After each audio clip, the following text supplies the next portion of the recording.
This channel does not promote any violent, harmful, or illegal activities. All content provided by this channel is meant for an educational purpose only. Cancer Healer Center, a new beginning. দেখছেন টিভি9 বাংলা। রনিপা রয়েছে আপনাদের সঙ্গে। প্রথমেই একটা চাঞ্চল্যকর খবর দিয়ে শুরু করব, কারণ মাধ্যমিক পরীক্ষার্থী ছাত্রীকে গণধর্ষণের অভিযোগ উঠছে, ভিডিও তুলে ভয় দেখানোর অভিযোগ উঠছে। পুলিশের হাতে গ্রেফতার একজন যুবক, পলাতক অপর যুবকের খোঁজে তল্লাশি পুলিশের। মধ্যমগ্রাম পুরসভার ৫ নম্বর ওয়ার্ডের মাঠপাড়া এলাকার ঘটনা। এই ছাত্রীকে দুজন যুবক একটা ভাড়া বাড়িতে নিয়ে গিয়ে ধর্ষণ করে বলে অভিযোগ উঠছে। অভিযুক্ত দুই যুবকের মধ্যে একজনকে ধরে ফেলেন স্থানীয়রা। আরো বিস্তারিত জানবো, আমাদের সহকর্মী দীপঙ্কর এই মুহূর্তে রয়েছেন আমাদের সঙ্গে। দীপঙ্কর, ঠিক কি ঘটেছে?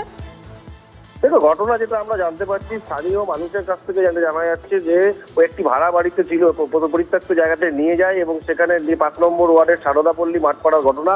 সেখানে নিয়ে গিয়ে তাকে দুজন মিলে ধর্ষণ করে এমনটা অভিযোগ, এবং একই সঙ্গে ভিডিও করে ওই পরীক্ষার্থীকে ভয় দেখাচ্ছিল রীতিমতো যে অন্যান্য জায়গায় জানিয়ে দেবে, অন্য জায়গায় দিয়ে দেবে, সোশ্যাল মিডিয়াতে ছড়িয়ে দেবে। এই যে ভয়গুলো দেখাচ্ছিল যাতে পাবলিক বা কোনো কমপ্লেন না করে, সেই কারণে এই ভয়টা দেখাচ্ছিল বলে প্রাথমিকভাবে ধারণা। কিন্তু একজন ধরা পড়ে যায়, পুলিশের হাতে তাকে তুলে দেওয়া হয়েছে, কিন্তু অন্যজন পলাতক। সেই পলাতক ব্যক্তিকে মধ্যমগ্রাম থানার পুলিশ খোঁজে তল্লাশি চালাচ্ছে। কিন্তু কেন এই এত কিছু, এত নিরাপত্তা, এত সিকিউরিটি, তার মধ্যেও এই দুজন যুবক কি অবস্থাতে হঠাৎ করে এই ধরনের কাজ করলো, সেটাও পুলিশ খতিয়ে দেখার চেষ্টা করছে।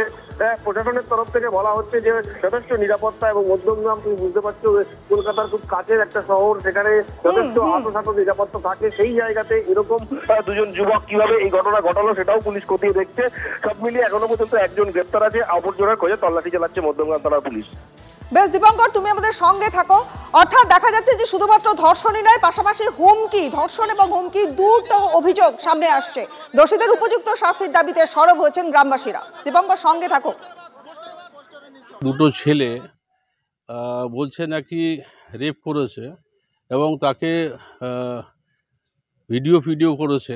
যারা করেছে তাদের মধ্যে একটাকে ধরে আমরা পাড়ার লোক, আমিও ছিলাম, পুলিশের হাতে দিয়েছি। তা ওই আমাদের সামনের পাড়ায় একটা মেয়ে আছে, ওকে আর কি রেপ করেছে।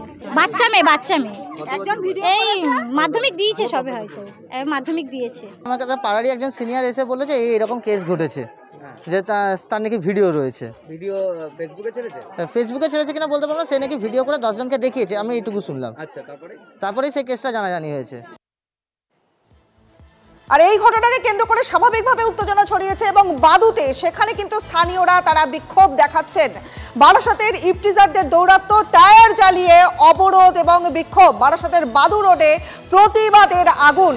একেবারে বারাসতের বাদু রোডের ছবি দেখছেন এই মুহূর্তে আপনারা। মধ্যমগ্রাম থেকে বাড়ি ফেরার পথে দুই পড়ুয়াকে হেনস্থার অভিযোগ। গতকাল রাতের ছবি দেখছেন এই মুহূর্তে আপনারা। বারাসতের ইফটিজারদের দৌরাত্ম্য, টায়ার জ্বালিয়ে অবরোধ, বিক্ষোভ। ছবি দেখবো, আমাদের সহকর্মী দীপঙ্কর এই মুহূর্তে রয়েছেন আমাদের সঙ্গে। দীপঙ্কর, এই ঘটনাকে কেন্দ্র করে স্থানীয়রা তারা বিক্ষোভ দেখালেন।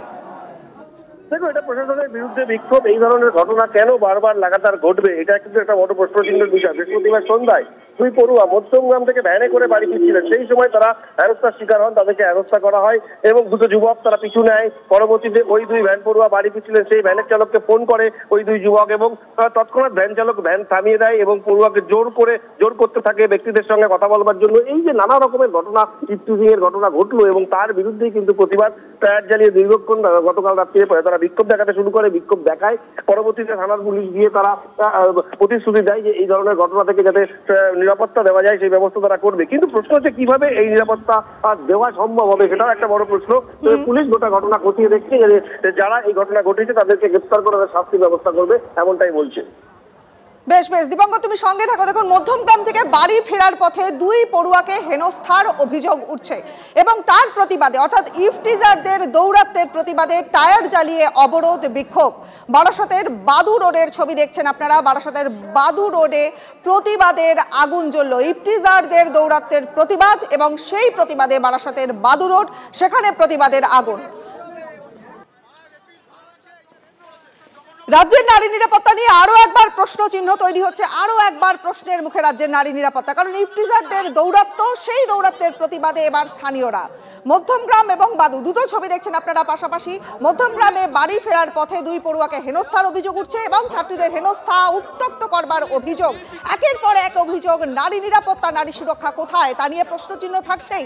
ইফটিজারদের দৌরাত্ম্য, মধ্যমগ্রাম বাদু দুটো ছবি দেখছেন আপনারা এই মুহূর্তে। বারাসাতে ইফটিজারদের দৌরাত্ম্য, টায়ার জ্বালিয়ে অবরোধ এবং বিক্ষোভ দেখালেন সেখানকার স্থানীয় বাসিন্দারা। বারাসাতের বাদু রোডে প্রতিবাদের আগুন।